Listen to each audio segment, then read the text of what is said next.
Happy Sunday semuanya, saya berdoa roh kita tetap menyala-nyala pada masa ini.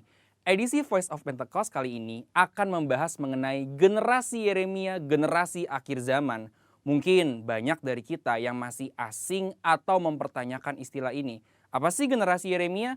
Sesuai dengan pesan Tuhan mengenai Pentakosta ketiga yang akan membangkitkan generasi Yeremia, yaitu anak-anak muda yang dipenuhi Roh Kudus, cinta mati-matian kepada Tuhan Yesus, tidak kompromi terhadap dosa, dan akan bergerak untuk memenangkan jiwa. Maka dari itu, hari ini mari kita lihat apa yang Alkitab katakan tentang generasi Yeremia, generasi akhir zaman.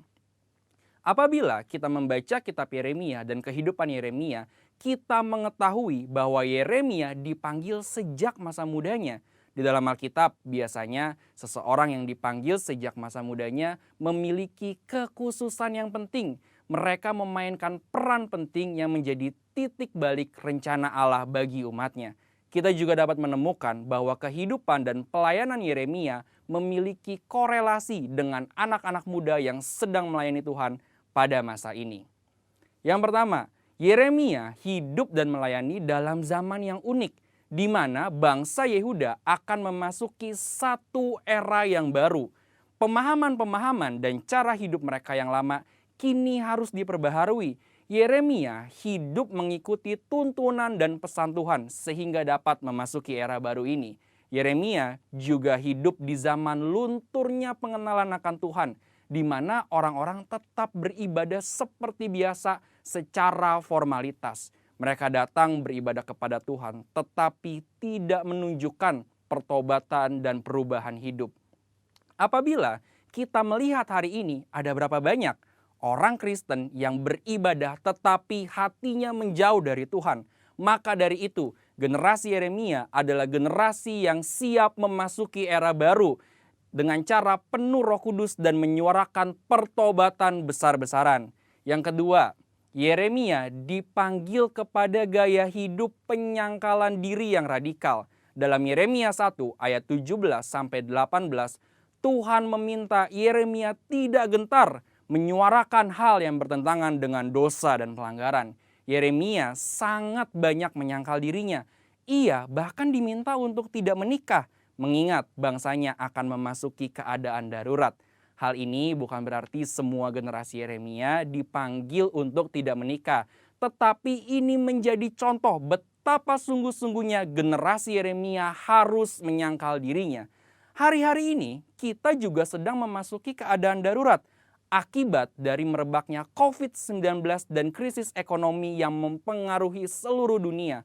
Mungkin keadaan darurat hari ini menjadi tanda bangkitnya generasi Yeremia. Maka generasi Yeremia adalah generasi yang siap menyangkal dirinya bagi rencana Tuhan dalam banyak hal. Generasi yang cinta mati-matian kepada Tuhan Yesus dan akan melayani Indonesia seperti yang belum pernah terjadi sebelumnya. Yang ketiga, Yeremia mendapatkan pesan mengenai fase selanjutnya dari rencana Tuhan. Yeremia 31 ayat 33-34 mengatakan, "Tetapi beginilah perjanjian yang kuadakan dengan kaum Israel sesudah waktu itu. Demikianlah firman Tuhan. Aku akan menaruh Tauratku dalam batin mereka dan menuliskannya dalam hati mereka. Maka aku akan menjadi Allah mereka dan mereka akan menjadi umatku. Dan tidak usah lagi orang mengajar sesamanya atau mengajar saudaranya dengan mengatakan, 'Kenallah Tuhan,' sebab mereka semua besar kecil akan mengenal aku, demikianlah firman Tuhan. Sebab aku akan mengampuni kesalahan mereka dan tidak lagi mengingat dosa mereka." Dari ayat ini kita mengetahui bahwa Yeremia adalah pembawa pesan mengenai suatu perjanjian yang baru, di mana keadaan Israel akan dipulihkan karena tugas mereka belum selesai, yaitu datangnya Mesias Tuhan Yesus Kristus. Maka dari itu, generasi Yeremia adalah generasi yang membawa pesan Tuhan tentang kedatangan Tuhan Yesus Kristus yang didahului oleh penggenapan amanat agung. Hari ini, mari saudara sekalian, kita meresponi panggilan Yeremia dengan cara hidup penuh Roh Kudus, cinta mati-matian kepada Tuhan Yesus, tidak kompromi terhadap dosa, dan bergerak memenangkan jiwa. Tuhan Yesus memberkati.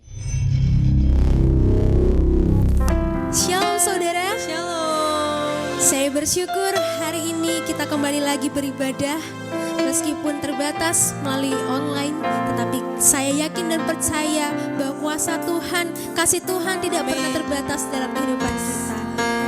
Yes. Mari saudara, saya ajak saudara untuk menundukkan kepala. Kita mau datang sama Tuhan dan satukan hati kita untuk berdoa. Terima kasih Tuhan, terima kasih untuk segala kebaikan Tuhan, untuk setiap kasih setia Tuhan. Kami ada di sini semua karena anugerah dari Tuhan. Kami masih bisa memuji, menyembah-Mu Tuhan. Itu semua karena Engkau Tuhan. Tuhan, kiranya suci kuduskan hati pikiran kami Tuhan. Kami mau datang kepadamu dengan hati yang sungguh-sungguh, dengan kerinduan hati kami. Kami mau berikan yang terbaik bagi nama-Mu Tuhan, melalui pujian penyembahan kami Tuhan. Kiranya Kau Tuhan terus sertai setiap kami Tuhan, dimanapun kami berada. Kami boleh menikmati setiap hadirat-Mu Tuhan, dan Engkau boleh menikmati setiap persembahan kami Tuhan. Terima kasih Tuhan, terima kasih, haleluya. Mari saudara, kita membuka hati, kita mau menyembah Tuhan, kita mau menaikkan pujian, setiap penyembahan kita yang terbaik bagi nama Tuhan kita Yesus Kristus.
Sungguh-sungguh lagi, lebih dalam lagi. Kita mau bawa persembahan kita yang terbaik bagi nama Tuhan kita. Mari saudara yang rindu untuk mempersembahkan yang terbaik, sama-sama kita mau pujikan lagu ini dengan segenap hati kita.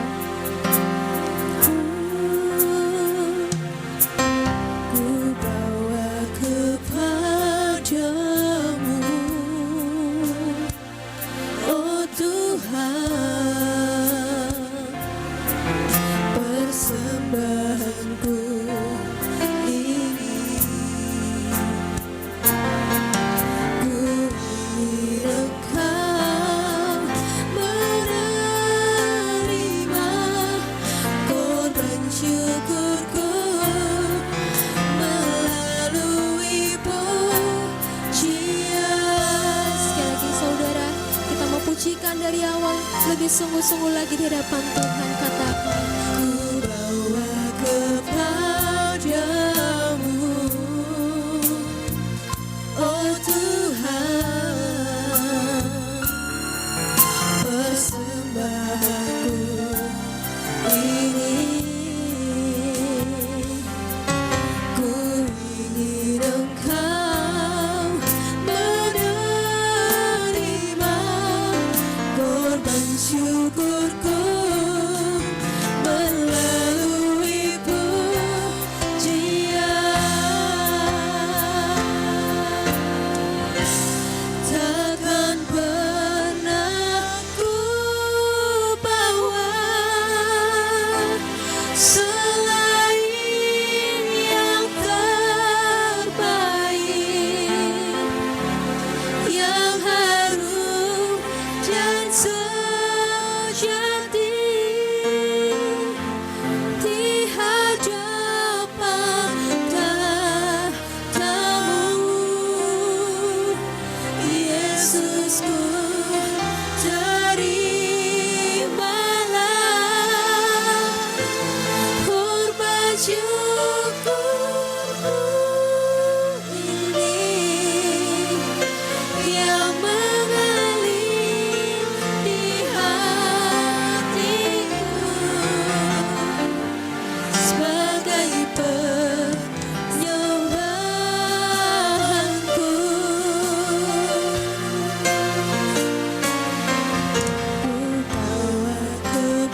mau katakan, takkan pernah ku bawa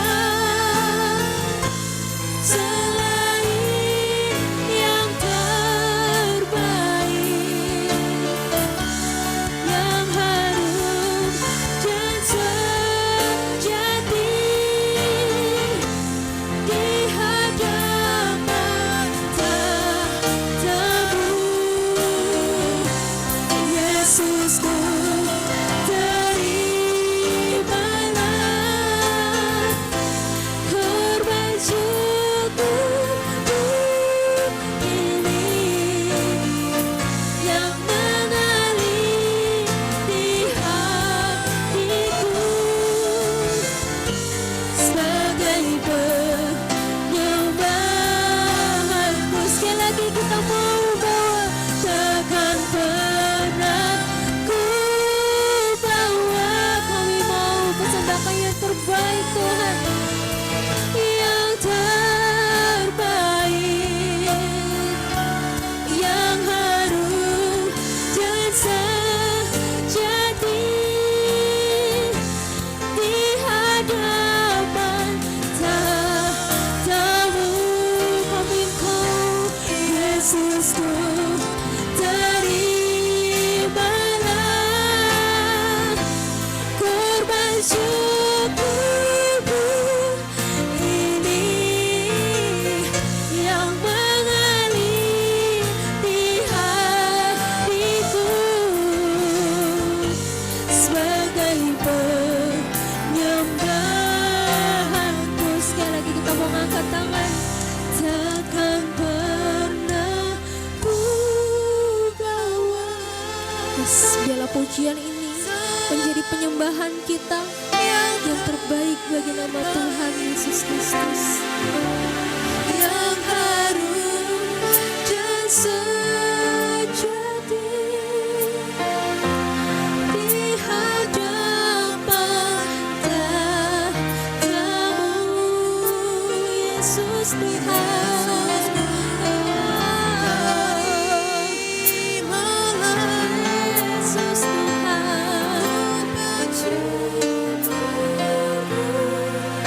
ini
sebab Dia layak dipuji, diagungkan, ditinggikan. Kita mau beri pujian dan hormat bagi nama Tuhan kita. Saya undang dan ajak saudara untuk mengangkat tangan dan kita mau katakan,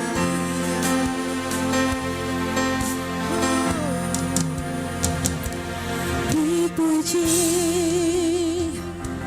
beri hormat bagi Yesus yang duduk di tahta berkuasa, mulia. Segala bangsa dan datang menyembah, katakan haleluya, haleluya, haleluya. Kudus dan mulia namamu, haleluya, haleluya. Ku sembah Kau Yesus, ku sembah Kau. Sekali lagi saudara, kita mau mengangkat pujian yang terbaik bagi nama Tuhan kita. Beri puji, beri hormat bagi Yesus yang duduk di tahta berkuasa Tuhan. Oh, mulia namamu Tuhan. Oh, segala bangsa kan datang menyembah, katakan haleluya, haleluya. Kudus dan mulia namamu, haleluya, haleluya. Ku sembah Kau Yesus, ku sembah Kau. Sekali lagi haleluya, haleluya, haleluya. Kudus dan mulia namamu, haleluya, haleluya. Ku sembah Kau Yesus, ku sembah Kau. Ku sembah Kau Yesus, ku sembah Kau Yesus, ku sembah Kau Yesus, ku sembah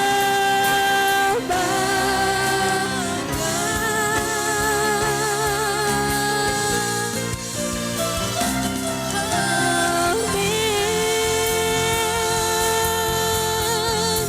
Haleluya Tuhan Yesus. Puji Tuhan. Mari saudara, kita mau bersorak-sorai mengagungkan nama Tuhan kita. Haleluya. Tepuk tangan bagi nama Tuhan.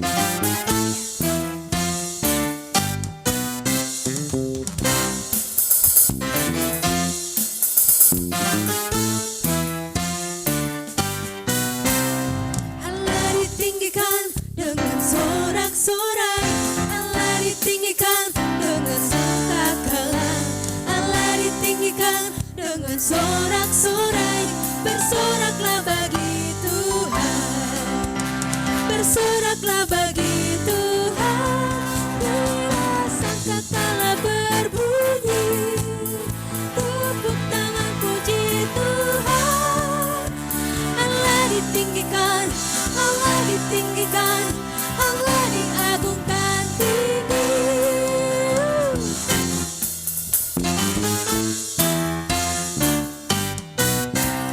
Allah ditinggikan dengan sorak-sorai, Allah ditinggikan dengan sangkakala, Allah ditinggikan dengan sorak-sorai. Bersoraklah bagi Tuhan, bersoraklah, bersoraklah bagi Tuhan.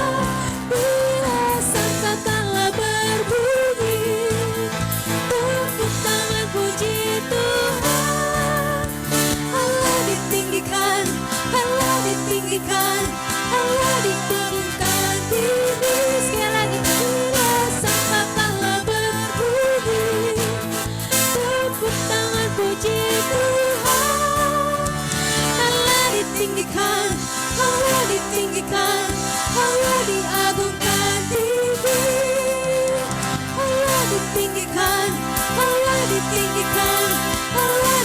diagungkan tinggi. Sekali lagi Allah ditinggikan, Allah ditinggikan, Allah ditinggikan, Allah diagungkan tinggi. Yes. Haleluya bagi nama Tuhan kita. Haleluya, kita mau lebih semangat lagi memuji Tuhan Yesus Allah kita. Mari sama-sama kita naikkan pujian ini. Saya undang para jemaat di rumah untuk bangkit berdiri, kita mau bersukacita buat Tuhan Yesus Allah kita. Mari kita nyatakan, Tuhan Allah Maha Besar, mari datang menyembah Dia. Sekali lagi kita nyatakan, Tuhan Allah Maha Besar,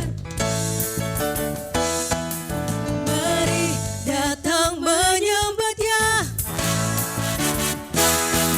Yang mencipta dunia ini, yang membentuk gunung-gunung, kehadirannya datanglah, mari bersyukur padanya. Dengan bersuka bernyanyilah, Dia bantu keselamatan, puji Dia Tuhan Allah Maha Besar. Haleluya. Sekali lagi kita mau nyatakan, Tuhan Allah Maha Besar, mari datang menyembah Dia.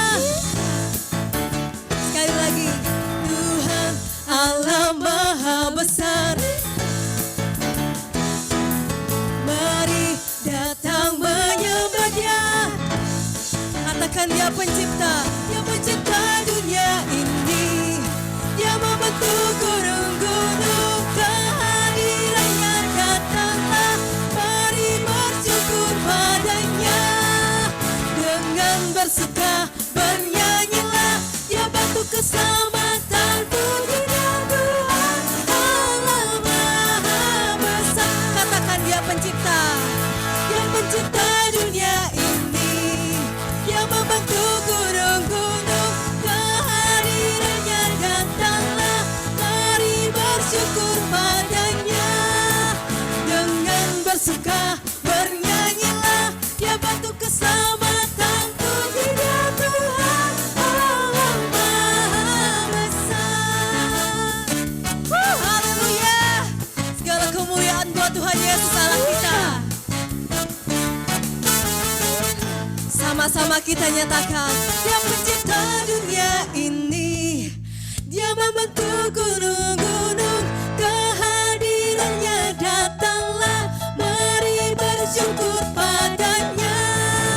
Dengan bersuka bernyanyilah, Dia bantu keselamatan, puji Dia Tuhan Allah Maha Besar. Lebih bersuka lagi kita menyatakan, Dia pencipta dunia ini, Dia membentuk gunung-gunung, kehadirannya datanglah, mari bersyukur padanya. Dengan sukacita, dengan bersuka bernyanyilah, Dia bantu keselamatan, puji Dia Tuhan Allah Maha Besar. Katakan, Tuhan Allah Maha Besar, Tuhan Allah Maha Besar, Tuhan Allah Maha Besar. Haleluya. Boleh kasih tepuk tangan yang terbaik buat Tuhan Yesus Allah kita. Haleluya.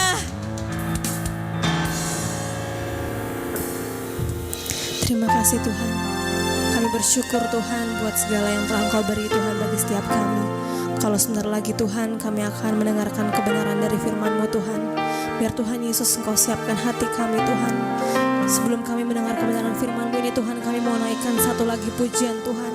Kami mau nyatakan Tuhan bahwa kami gak mampu Tuhan hidup tanpa Engkau Tuhan. Kami perlu Yesus di hidup kami. Kami perlu Engkau menuntun langkah setiap kami Bapa. Terima kasih Tuhan, terima kasih.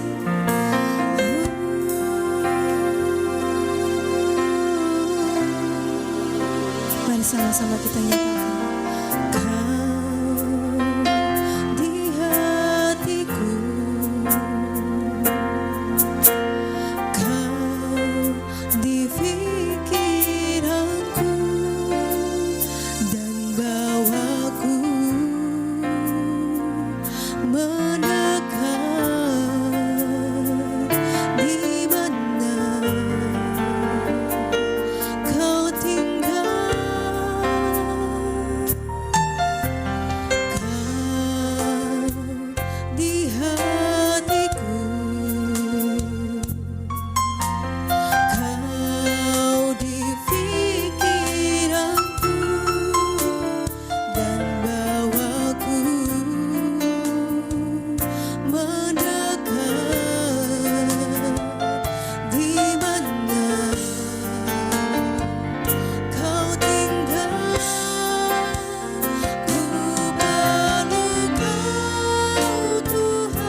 sama-sama yang merindukan jamahan Tuhan hari ini. hatiku. Nyatakan dengan segenap hatimu. Ku perlu Kau Tuhan. Yes, di hidup kami Tuhan.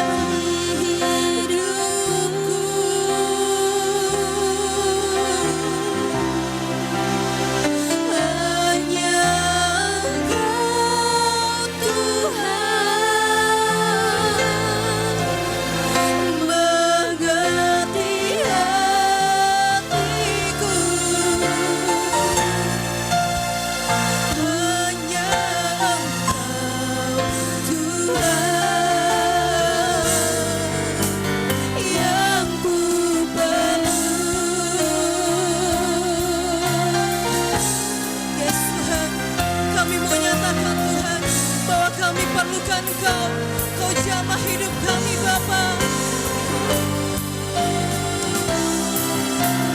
Ku perlu Kau Tuhan,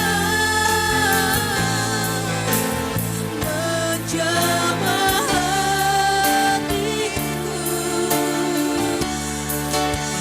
Ku perlu Kau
kami Tuhan untuk selalu mengandalkan Engkau Tuhan. Ajari kami Tuhan terus berjalan Tuhan sesuai dengan kehendak-Mu Bapa. Kalau sebentar lagi Tuhan kami mau mendengar sebagian Tuhan dari kebenaran firman-Mu Tuhan. Biar Tuhan Yesus Engkau lembutkan hati setiap kami Tuhan. Apa yang menjadi Tuhan isi hati-Mu Tuhan, apa yang mau Engkau sampaikan Tuhan melalui hamba-Mu Tuhan. Biar boleh kami terima Tuhan dengan benar Tuhan, dengan baik Tuhan. Sehingga Tuhan kami semakin hari semakin menyenangkan hati-Mu. Urapi hamba-Mu Tuhan yang akan membawakan firman Tuhan. Kami siap mendengar firman-Mu hanya di dalam nama Tuhan Yesus. Kami sudah berdoa dan mengucap syukur, sama-sama kita katakan amin.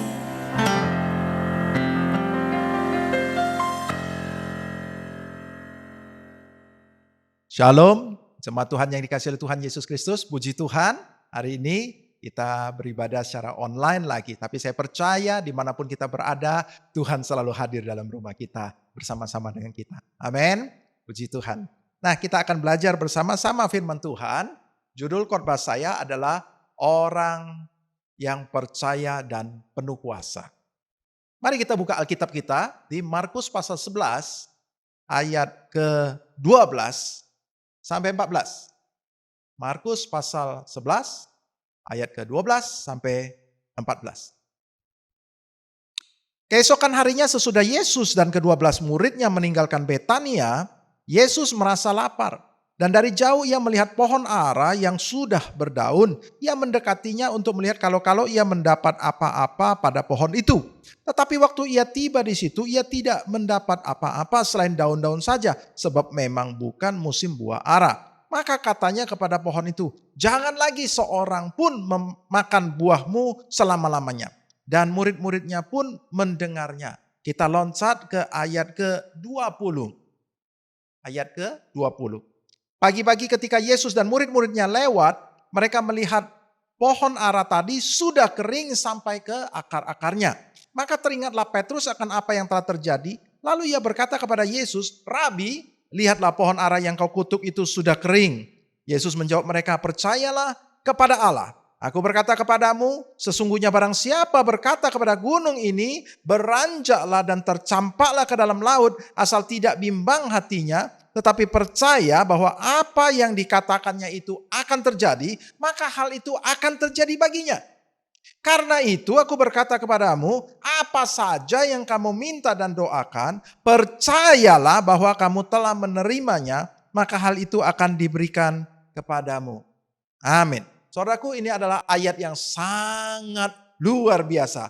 Bagus banget ya. Kita akan belajar bersama-sama bagaimana kita yang percaya ini akan memiliki hidup yang penuh dengan kuasa. Yesus mengajarkan kepada murid-muridnya suatu kali ketika dia mengutuk pohon itu, dan besoknya Petrus melihat bahwa pohon itu tuh sudah kering sampai ke akar-akarnya. Wow, mereka kaget, mereka kagum sekali ya, bagaimana mungkin ya, luar biasa sekali ketika Yesus mengutuk itu dan besoknya bisa sampai mati kering, saudaraku. Dan Yesus, dia katakan, Tuhan kau lihat, pohon yang kau kutuk itu tuh sudah kering loh, mati loh.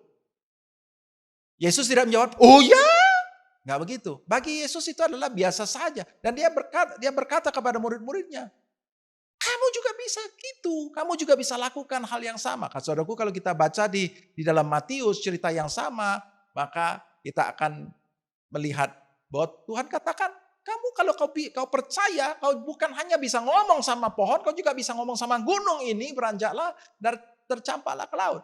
Dalam ayat lain dikatakan apa? Bahwa kalau kau mempunyai iman sebesar biji sesawi, kau bisa ngomong sama gunung ini, beranjaklah dan tercampaklah ke laut.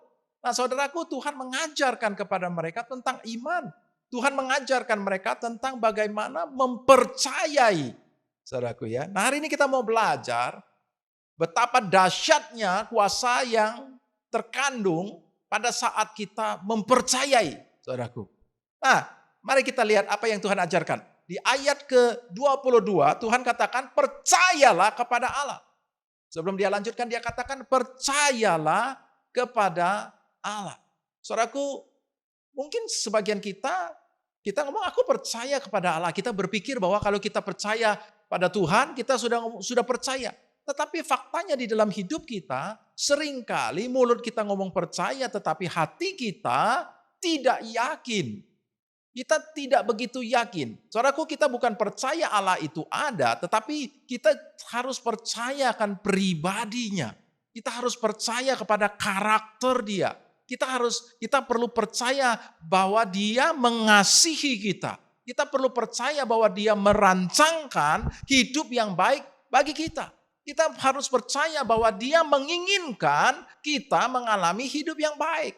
Kita harus percaya bahwa dia tidak mau kita hidup di dalam kutuk. Dia tidak mau kita hidup menuju kebinasaan. Dia tidak mau kita mengalami semua hidup yang begitu kacau. Dia tidak mau kita dicengkram oleh dosa, kita dipermainkan oleh iblis. Dia nggak mau. Nah Bapak Ibu, seringkali kita ini karena kita tidak percaya, kita tidak yakin akan pribadinya Tuhan, maka kita menjadi ragu, ya enggak? Contoh, ketika kita sakit kita pikir, apakah Tuhan itu mau menyembuhkan saya ya? Buktinya saya enggak sembuh-sembuh ya. Kenapa Tuhan menimpakan penyakit ini kepada saya? Kenapa Tuhan menimpakan kanker kepada saya? Kenapa Tuhan menimpakan saya sakit jantung? Penyakit-penyakit mematikan seperti ini. Saudaraku, ketika kita berpikir seperti itu, kita punya pemahaman yang salah. Kita tidak percaya bahwa Allah punya rancangan yang baik buat kita. Bahwa Allah tidak mau kita sakit. Justru Yesus turun ke dunia ini, dikatakan dia menanggung penyakit dan kelemahan kita. Dan oleh bilur-bilurnya, kamu sudah sembuh.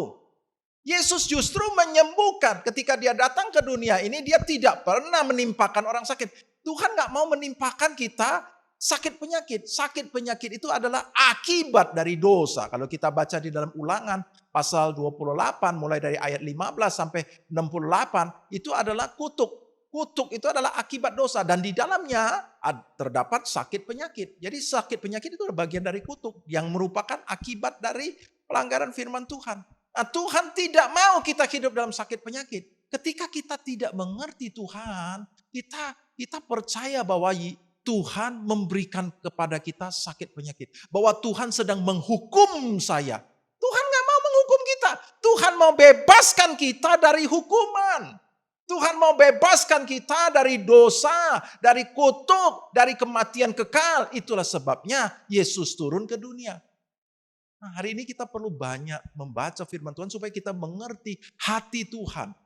Tuhan mau kita sembuh. Kadang-kadang karena kita merasa tertuduh, kita ngomong pasti ini karena Tuhan menghukum saya. Tuhan, atau kita berpikir ini karena Tuhan mau mengajar saya, dia mau mengajar saya, itulah sebabnya dia kasih saya penyakit, supaya melalui penyakit ini dia mengajar saya.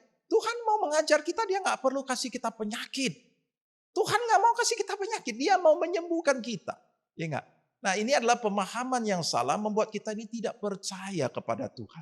Kita tidak percaya, jadi sehingga ketika kita mengalami hal-hal buruk, kita berpikir ini Tuhan. Kita sering komplain, kita sering marah dengan Tuhan, kita kecewa dengan Tuhan karena kenapa Tuhan izinkan saya begini? Kenapa Tuhan izinkan saya mengalami kebangkrutan? Tuhan kenapa mengizinkan keluarga saya kacau?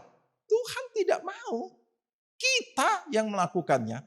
Kita yang bekerja sama dengan iblis. Dan iblis menghancurkan. Iblis itu pencuri, pembunuh, pembinasa. Tetapi kalau kita mempercayai Tuhan, kita percaya bahwa rancangan dia kepada kita bukan rancangan kecelakaan. Tetapi rancangan yang mendatangkan damai sejahtera hari depan penuh harapan. Maka kita akan selalu tenang. Kita percaya Tuhan pasti akan campur tangan. Kita percaya kita pasti mengalami pemeliharaannya, pertolongannya. Terobosan demi terobosan. Amin. Kita perlu percaya kepada pribadi dia.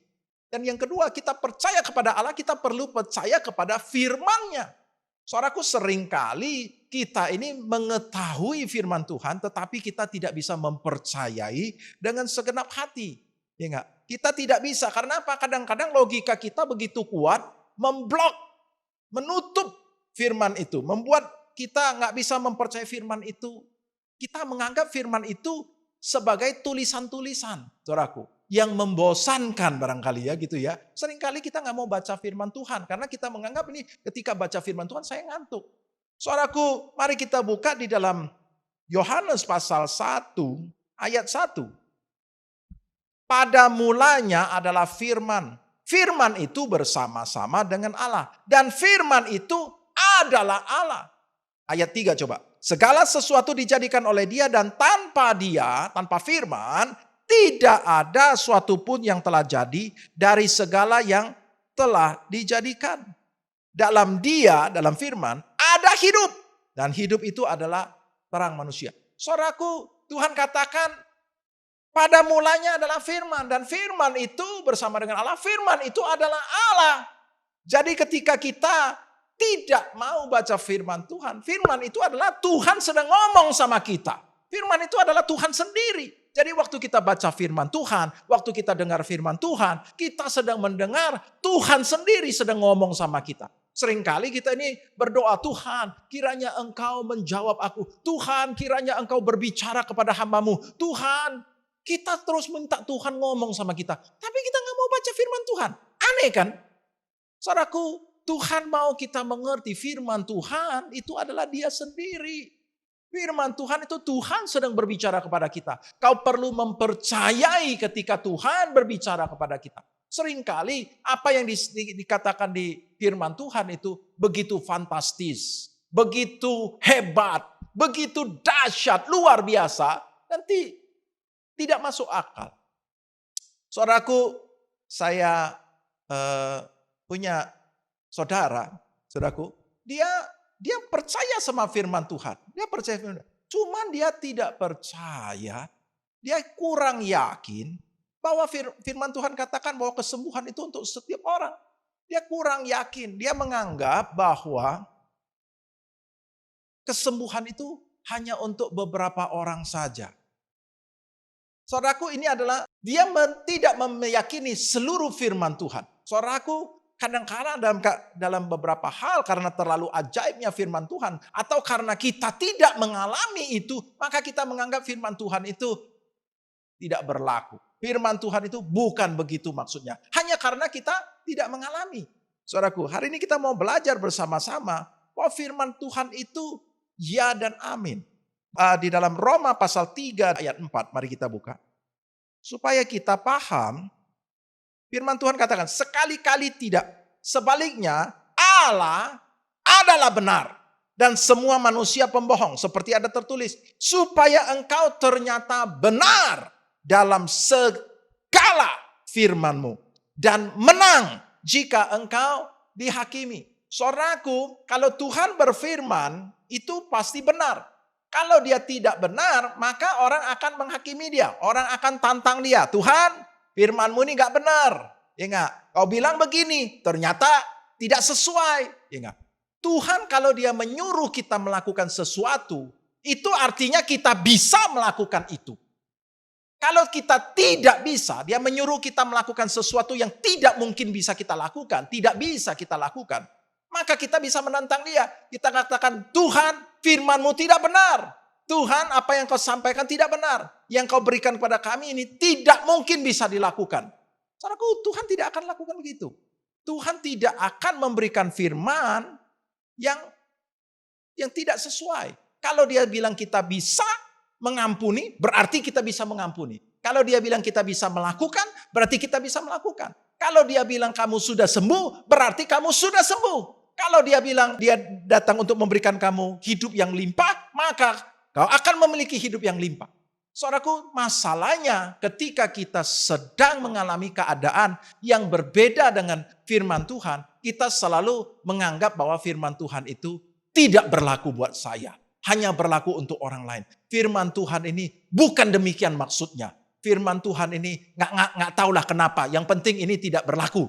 Saudaraku, ketika kau nggak bisa mempercaya firman Tuhan seperti itu, maka kau tidak akan mengalami. Tuhan berfirman dan dia pasti akan melakukan. Di dalam Bilangan pasal 23 ayat 19, Allah bukanlah manusia sehingga ia berdusta. Bukan anak manusia sehingga ia menyesal. Masakan ia berfirman dan tidak melakukannya, atau berbicara dan tidak menepatinya. Saudaraku, kalau kita mengerti bahwa Tuhan itu dia nggak bisa bohong. Dia bukan iblis. Iblis bapa segala dusta. Tuhan nggak bisa. Bapa kita tuh nggak bisa bohong. Kalau dia berfirman dia pasti melakukan. Kalau dia berjanji dia pasti tepati. Nah, kalau dia berkata dia sudah menanggung kutuk, maka dia sudah menanggung kutuk. Engkau tidak akan menanggung kutuk lagi. Kalau dia katakan dia sudah tanggung dosamu, dan dia katakan tidak ada lagi penghukuman buat kita yang di dalam Yesus, maka tidak ada penghukuman lagi, tidak ada kutuk lagi, tidak ada sakit penyakit, tidak ada kemiskinan, tidak ada. Masalahnya kita bisa percaya atau tidak. Kalau kita tidak bisa percaya, kita nggak bisa mengalami. Kita harus percaya bahwa Tuhan itu firman-Nya itu adalah ya dan amin. Ada seorang yang sudah umurnya 43 tahun. Dia dari lahir kakinya itu sudah panjang sebelah. Jadi dia pincang karena apa? Kakinya panjang sebelah. Sehingga dia beli sepatu dia tuh harus ganjel lah gitu ya. Pokoknya harus ada perubahan karena kakinya panjang sebelah, saudaraku. Dia tiap hari jalan seperti itu, ya enggak? Sampai satu ketika setelah umurnya 43 tahun, saudaraku, dia mendengar seorang hamba Tuhan berkhotbah bahwa tentang kesembuhan, bahwa Yesus sudah menanggung memikul semua penyakit dan kelemahan kita, dan oleh bilur-bilurnya kamu sudah sembuh. Dan kemudian ketika dia mendengar khotbah daripada si hamba Tuhan ini, dia merasa, wow, saya nggak pernah dengar bahwa ini berlaku untuk saya. Saya pikir saya terima nasib dengan kaki saya yang panjang sebelah ini. Ini dia kedengarkan ini. Dia begitu bergairah dengar firman Tuhan. Sampai dia satu hari dia bisa dengar 3 kali firman Tuhan. Dia putar lagi, dia putar lagi, dia putar lagi. Dia dengar lagi, dia dengar lagi, dia dengar lagi. Saudaraku, dia dengar itu sampai 6 bulan. Tiap hari dia dengar khotbah yang sama. Tiap hari dia dengar kebenaran firman Tuhan yang sama. Dan ketika dia mendengar, firman Tuhan katakan, iman timbul dari pendengaran. Dan pendengaran akan firman Kristus. Apa yang terjadi? Setelah 6 dia mendengar, tiba-tiba satu hari dia bangun, dia melihat kakinya yang pendek itu tiba-tiba bertumbuh. Dan menjadi sama panjang dengan kaki sebelahnya. Dia bahkan tidak mendoakan. Dia terus mendengarkan dan mempercayai, mempercayai saudaraku. Dan apa yang terjadi ketika dia percaya akan kebenaran firman Tuhan itu. Dia mendapatkan itu. Tiba-tiba kakinya panjang sebelah itu dan mulai menjadi sama. Dan kakinya menjadi normal. 43 tahun dia hidup dalam pincang. Setelah itu dia menjadi sehat sempurna. Saudaraku, itu yang pertama. Tuhan katakan percayalah kepada Allah. Percaya kepada pribadinya dan percaya kepada firman. Yang kedua dikatakan apa? Markus pasal 11 ayat ke-23 tadi. Aku berkata kepadamu sesungguhnya barang siapa berkata kepada gunung ini beranjaklah dan tercampaklah ke dalam laut. Asal tidak bimbang hatinya tetapi percaya bahwa apa yang dikatakannya itu akan terjadi. Maka hal itu akan terjadi baginya. Saudaraku, Tuhan katakan hal yang pertama adalah percaya kepada Allah. Hal yang kedua, Tuhan katakan kau harus percaya apa yang kau ucapkan dengan mulutmu itu. Kau harus percaya bahwa itu akan terjadi. Kalau kau percaya, kau tidak bimbang, nggak ragu, kau percaya bahwa apa yang kau ngomong itu pasti terjadi, maka itu akan terjadi padamu. Saudaraku, poinnya adalah kita harus percaya bahwa ada kuasa yang ditaruh di dalam mulut kita. Poin yang kedua adalah Tuhan memberikan kuasa di dalam mulut kita. Dan ada kuasa. Kita harus percaya bahwa ada kuasa dalam mulut kita. Yakobus pasal 3 ayat 10. Dari mulut yang satu keluar berkat dan kutuk. Hal ini saudara-saudaraku tidak boleh demikian terjadi. Dari mulut kita ini bisa keluar berkat atau kutuk. Ya enggak? Dan ini enggak boleh. Yakobus mengajarkan kepada kita bahwa mulut kita ini biarlah itu keluar berkat. Jangan keluar berkat dan jangan juga keluar kutuk bersamaan gitu. Tetapi biarlah kita jaga mulut kita. Dan kalau kita baca di dalam ayat-ayat di atasnya, hari ini saya nggak bahas tentang itu ya. Tapi di atasnya, kalau kita bisa mengendalikan mulut kita, maka kita bisa mengendalikan seluruh tubuh kita. Kenapa? Dengan mulut kita yang berkuasa, kita bisa mengendalikan seluruh hidup kita. Mulut kita adalah mulut yang berkuasa. Saudaraku, di dalam Matius pasal 16, Tuhan kasih kita kuasa, dia katakan begini, Matius pasal 16 ayat ke-19. Kepadamu akan kuberikan kunci kerajaan sorga, apa yang kau ikat di dunia ini akan terikat di sorga. Dan apa yang kau lepaskan di dunia ini akan terlepas di sorga. Saudaraku, Tuhan katakan supaya kita hidup di dalam kerajaan sorga. Tuhan mau kita hidup dalam kerajaan sorga sebab dia sudah menyediakan begitu banyak berkat-berkat di dalam kerajaan sorga. Semua kebutuhan kita ketika Tuhan menciptakan kita ulang, saudaraku, dia jadikan kita manusia baru, dia berikan kita hidup yang baru, dia sudah menyediakan segala-galanya bagi kita. Seperti dia menyediakannya buat Adam. Waktu Adam diciptakan, Tuhan sudah siapkan dulu semua makanannya, udaranya, semua Tuhan sudah siapkan. Dan Tuhan berikan kepada kita kehidupan yang terbaik. Sebelum itu dia sudah siapkan segalanya. Dia siapkan semua kebutuhan kita, semua berkat, dia siapkan kesembuhan, apapun yang kita perlukan, dia sudah sediakan. Dia siapkan kesembuhan, dia siapkan berkat-berkatnya, finansial, dalam semua dia siapkan bagi kita. Dan itu ada di dalam kerajaan sorga. Nah, Tuhan katakan, aku berikan kuncinya. Aku berikan kunci kerajaan sorga. Apa yang kau ikat di bumi, di dunia ini akan terikat di sorga. Dan apa yang kau lepaskan di dunia ini akan terlepas di sorga. Dikunci di kerajaan sorga itu, saudaraku. Jadi itu terjadi di mana dulu? Bumi dulu, di dunia ini dulu. Ya enggak? Waktu kita memperkatakan, aku melepaskan kesembuhan, aku memperkatakan kesembuhan, maka di kerajaan sorga itu kita bisa mengambil kesembuhan itu. Saudaraku, apa yang kita ucapkan dengan mulut kita, maka sorga itu sedang membackup, sedang meneguhkan apa yang kita ucapkan, saudaraku. Kerajaan sorga itu akan memberikan. Ketika kita mengikat, maka kerajaan sorga itu akan mengikat. Ketika kita melepaskan, maka kerajaan sorga akan melepaskan. Ketika kita memberkati, maka kerajaan sorga akan memberkati, saudaraku. Tuhan memberikan kuasa di dalam mulut kita. Tetapi masalahnya apakah kita percaya? Kadang-kadang kita berpikir bahwa kita ini adalah orang yang tidak berkuasa. Kita selalu berkata demikian. Oh Tuhan, aku ini tidak berkuasa. Aku ini tidak bisa apa-apa. Aku tidak bisa berbuat apa-apa. Tetapi Engkau maha kuasa. Dan kita meminta Tuhan untuk melakukan ini dan itu. Karena kita merasa bahwa kita tidak bisa berbuat apa-apa. Tuhan memberikan kepada kita, manusia baru ini, orang yang percaya ini, kuasa di dalam mulut kita. Apapun yang kau katakan, kalau kau tidak bimbang hatimu, tetapi kau percaya 100% dengan hatimu, maka itu akan terjadi padamu. Tetapi kalau kau bimbang, maka surat Yakobus katakan, Yakobus pasal 1, ya dekat, orang yang bimbang hatinya jangan mengira dia akan menerima sesuatu dari Tuhan. Kita kalau membimbang, kita ini seperti perahu di tengah laut yang diombang-ambingkan, ya enggak? Orang demikian tidak akan menerima sesuatu dari Tuhan. Ya enggak? Tapi Tuhan mau supaya kita percaya. Percayalah bahwa engkau punya kuasa di dalam mulut.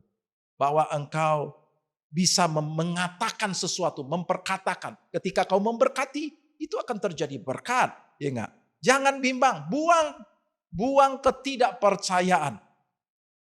Saudaraku, kadangkala kita bisa percaya, namun tidak percaya. Kita percaya bahwa Yesus sanggup menolong kita. Kita percaya Tuhan sanggup tolong kita. Tetapi di sisi yang lain kita bisa tidak percaya. Markus pasal 9 ayat 21. Lalu Yesus bertanya kepada ayah anak ini, sudah berapa lama ia mengalami ini? Jawabnya, sejak masa kecilnya. Dan seringkali roh itu menyeretnya ke dalam api atau ke dalam air untuk membinasakannya. Sebab itu jika engkau dapat berbuat sesuatu, tolonglah kami dan kasihanilah kami. Jawab Yesus, katamu jika engkau dapat, tidak ada yang mustahil bagi orang yang percaya. Segera ayah anak itu berteriak, aku percaya. Tetapi, terus dia lanjutkan, tolonglah aku yang tidak percaya ini. Dia percaya, tetapi dia katakan, tolonglah aku yang tidak percaya. Dia percaya, tidak percaya. Dia percaya, sementara di dalam satu sisi dia tidak percaya, saudaraku. Seperti kita punya keyakinan yang satu menuju ke sana. Tapi kita juga punya keyakinan yang satu menuju ke sana. Seperti dua kuda yang menarik beban, tetapi sama-sama kuat. Satu ke sana, satu ke sini. Dia akan menetralkan kekuatan tersebut. Dia tidak akan bergerak kemana-mana. Karena apa? Karena saling tarik-menarik. Tuhan mau kita jangan ada keraguan, jangan ada ketidakpercayaan, jangan ada keyakinan yang lain. Tetapi engkau harus yakin 100% terhadap apa yang kau percaya itu. Ya enggak? Nah seringkali kita tidak percaya. Tidak percaya, ketidakpercayaan itu bisa datang dari kau tidak tahu. Kau tidak tahu bahwa engkau memiliki kuasa. Jadi kau tidak percaya. Seseorang bisa tidak percaya karena tidak tahu. Ya enggak? Dia tidak tahu. Gereja enggak mengajarkan bahwa Tuhan sudah menyembuhkan penyakitmu. Ya enggak? Kita enggak tahu. Ya enggak? Jadi kita berpikir kalau sakit itu wajar saja. Kita tidak tahu. Banyak hal yang kita tidak tahu. Kita tidak tahu kita punya kuasa. Kita tidak tahu kita sudah dibebaskan dari kutuk. Kita tidak tahu bahwa iblis tidak bisa menjamah kita lagi. Sebab kita sekarang adalah warga kerajaan sorga. Bukan warga dunia. Banyak hal barangkali. Karena kita tidak tahu. Engkau menjadi tidak percaya. Bisa jadi. Tetapi bisa juga orang tidak percaya karena salah pengajaran. Ya enggak? Gereja salah mengajarkan. Ya enggak? Sehingga kita punya pemahaman yang salah dan kita bawa terus sampai mati. Pengajaran yang salah. Itulah sebabnya sebagian orang terus mempercayai bahwa dia tidak mengalami seperti apa yang dialami oleh orang lain yang mengalami. Saudaraku ya. Tapi ada juga ketidakpercayaan karena natural, ya enggak? Karena misalkan kalau kau percaya kau bisa ngomong sama pohon ini teranjaklah dan tercampak ke laut, maka itu akan terjadi. Nah, secara natural otak kita, logika kita langsung berpikir, masa sih? Nah, ketika kita berpikir, masa sih pohon bisa teranjak? Kayaknya nggak mungkin deh gitu. Nah, itu ketidakpercayaan yang natural. Saudaraku, ketika engkau tidak percaya, engkau bimbang, ada keraguan yang seperti itu, maka engkau tidak bisa mengalami hal yang kuasa tersebut. Tapi Tuhan mau, kalau kau percaya dan tidak bimbang hatinya, apapun yang kau katakan, itu akan terjadi. Ada seorang ibu, dia datang membawa anaknya itu kakinya bengkok.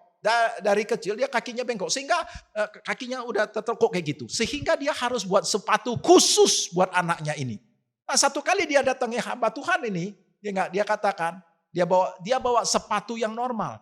Dia minta tolong sama hamba Tuhan. Pak Pendeta, tolong doakan anak saya. Doakan gimana? Saya mau Bapak doakan supaya anak saya ini kakinya menjadi normal kembali. Karena dia harus pakai sepatu khusus. Saya sudah belikan dia punya sepatu yang normal ini. Saya percaya ketika Pak Pendeta berdoa, maka kaki anak saya ini akan menjadi normal. Dan dia akan pakai sepatu yang ini. Sepatu yang normal. Saudaraku, pendeta katakan, oh baiklah, jadilah sesuai dengan imanmu. Ketika dia berdoa dan saat itu mukjizat terjadi, kaki yang bengkok itu tiba-tiba berubah, bergerak di depan mata semua orang. Dan kemudian dia menjadi normal kembali. Dan ternyata begitu dipasang kepada sepatu itu pas, sepatu normal itu pas. Saudaraku, ibu ini, dia percaya kalau Bapak Pendeta, dengan mulutnya dia perkatakan, kalau Bapak Pendeta mendoakan anak saya, maka anak saya kakinya akan menjadi normal. Dan dia percaya, dia tidak ragu sedikit pun. Dan itulah yang terjadi kepadanya. Yang ketiga, Tuhan katakan apa? Percayalah bahwa doamu sudah dijawab. Kalau engkau berdoa, kau harus percaya kau sudah menerimanya, maka itu akan diberikan kepadamu. Kita harus percaya pada saat kita berdoa, kita sudah menerima. Kalau kita percaya bahwa kita sudah menerima, kita akan menerima. Seringkali kita tidak begitu yakin. Karena apa? Seringkali banyak anak Tuhan berdoa cuman iseng-iseng berhadiah. Dijawab iya, puji Tuhan. Gak dijawab juga gak apa-apa. Seolah-olah begitu, saudaraku. Engkau tidak begitu serius dengan permintaanmu. Ada orang yang tidak begitu yakin jawab karena dia merasa tertuduh. Dia merasa aku ini berdosa. Aku masih hidupku masih tidak benar gitu. Itu akan menjadi penghalang, saudara. Saudaraku, Tuhan menjawab doa kita bukan karena perbuatanmu. Tetapi karena dia memang mengasihi kita. Dia sudah menyelamatkan kita. Bahkan pada saat kita masih berdosa, saudaraku. Dia sudah bebaskan kita dari dosa. Dia sudah tidak perhitungkan dosa kita lagi. Dan dia akan segera menjawab. Dia segera menjawab. Saya ajak kita untuk melihat 1 Yohanes 5 ayat 14. Dan inilah keberanian percaya kita kepadanya, yaitu bahwa ia mengabulkan doa kita. Jikalau kita meminta sesuatu kepadanya menurut kehendaknya. Dan jikalau kita tahu bahwa ia mengabulkan apa saja yang kita minta, maka kita juga tahu bahwa kita telah memperoleh segala sesuatu yang telah kita minta kepadanya. Saudaraku, Tuhan katakan apa? Kita harus berani percaya bahwa dia mengabulkan doa kita. Dan kita harus percaya kalau dia mengabulkan berarti kita memperoleh segala sesuatu. Maka Tuhan katakan, kalau kau percaya apapun yang kau minta, kau doakan, kau percaya sudah terima, maka kau pasti menerima itu. Itu akan diberikan pada kita. Marilah kita jangan ragu. Walau jangan kita menjadi tidak percaya, menjadi ragu hanya karena melihat kondisi kita begitu berat. Keuangan kita begitu berat, rumah tangga kita tampaknya udah begitu hancur. Kesehatan kita tampaknya udah begitu kritis. Kita jangan melihat kepada bagaimana keadaan kita.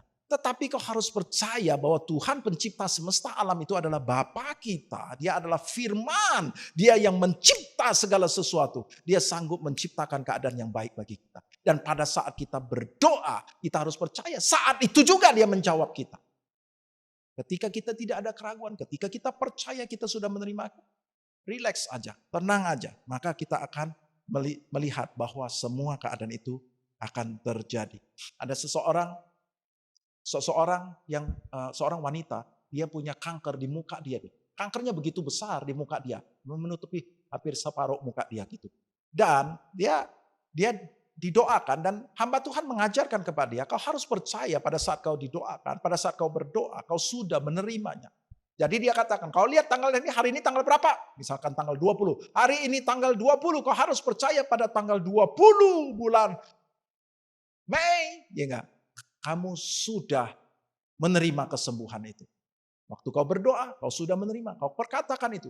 Makasih wanita ini setiap kali berdoa dia berkatakan, Tuhan terima kasih Tuhan, aku sudah menerima kesembuhan. Pada tanggal 20 Mei, aku sudah terima jam sekian, aku sudah menerima kesembuhan itu. Terima kasih Tuhan, terima kasih. Setiap hari dia berdoa. Dan apa yang terjadi?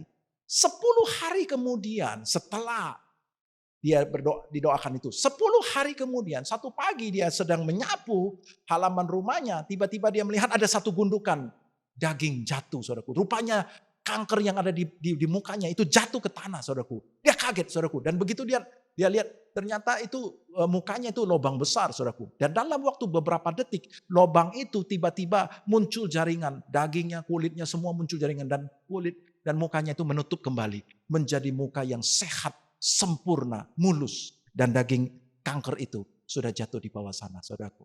Saudaraku, ketika kita percaya bahwa doa kita sudah dijawab, maka kita akan menerimanya. Firman Tuhan katakan, kalau kau bisa percaya, ketika kau berdoa, kau percaya kau sudah menerimanya, kau pasti menerimanya. Saya percaya, Tuhan mengajarkan kepada kita bagaimana kita hidup dengan percaya dan kita akan melihat kuasa Tuhan dinyatakan dalam hidup kita. Kita percaya kepada pribadinya, percaya kepada firman-Nya, percaya kepada Allah. Yang kedua, kita percaya ada kuasa di dalam mulut kita yang sudah Tuhan berikan kepada kita. Yang ketiga, kita percaya apapun yang kita doakan, percaya kau sudah menerimanya. Maka engkau akan melihat sepanjang hidupmu akan penuh dengan kuasa Tuhan dan mukjizat demi mukjizat. Mari kita bersatu dalam doa. Bapa kami di sorga, kami mengucap syukur atas firman-Mu pada hari ini Tuhan. Terima kasih Bapa, Engkau mengajar kami untuk kami percaya. Engkau mengajar kami percaya kepada Engkau. Percaya kuasa yang ada di mulut kami. Percaya bahwa pada saat kami berdoa, kami pasti sudah menerimanya Tuhan Yesus. Terima kasih Tuhan, Engkau terus tanamkan kebenaran ini Tuhan di dalam kehidupan kami. Biarlah setiap hari kami boleh hidup percaya sepenuhnya Tuhan Yesus kepada Engkau Tuhan. Terima kasih, biarlah kami boleh menggunakan kuasa yang sudah Kau berikan kepada kami Tuhan Yesus. Hamba selesai berbicara tapi hamba tahu Roh Kudus akan menolong anak-anak-Mu Bapa untuk mengalami kuasa melalui kepercayaan mereka, melalui mulut mereka. Terima kasih Tuhan. Di dalam nama Tuhan Yesus, kami ucap syukur dan berdoa. Haleluya. Amin. Kita akan akhiri ibadah kita. Mari angkat kedua tanganmu, arahkan hati dan pikiran kepada Tuhan Yesus Kristus dan siap menerima berkat daripada Tuhan Yesus Kristus.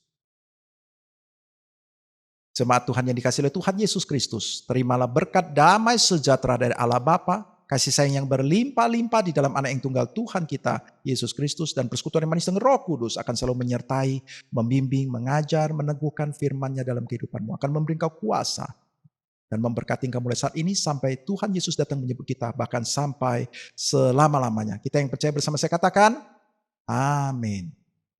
Selamat hari Minggu, Tuhan Yesus memberkati.